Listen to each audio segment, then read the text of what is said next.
बिस्मिल्लाहिर्रहमानिर्रहीम। वालिद साहब बेटे को पतंग उड़ाने ले गए। बेटा वालिद साहब को गौर से पतंग उड़ाते देख रहा था।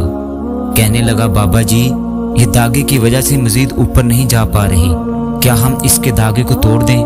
वालिद साहब ने धागा तोड़ दिया। पतंग थोड़ा सा ऊपर गई, फिर लहरा कर नीचे आई और दूर कहीं गिर गई। तब वालिद साहब ने बेटे को समझाया, बेटा जिंदगी में हम जिस ऊंचाई पर हैं, हमें अक्सर ऐसा लगता है कि कुछ चीज़ें जिनसे हम बंधे हुए हैं हमें ऊपर जाने से रोक रही हैं, जैसे कि वालिद, उस्ताद, रिश्तेदार।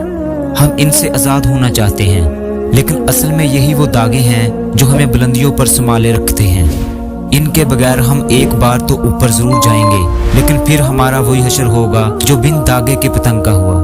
लिहाजा अगर आप ज़िंदगी में बुलंदियों पर बने रहना चाहते हो तो कभी इन दागों से ताल्लुक़ मत तोड़ना। अल्लाह पाक हम सबको अपने रिश्तेदारों, अपने उस्तादों, अपने वालिदैन के साथ अच्छा सलूक करने की तौफीक अता फरमाए। आमीन सुम्मा आमीन।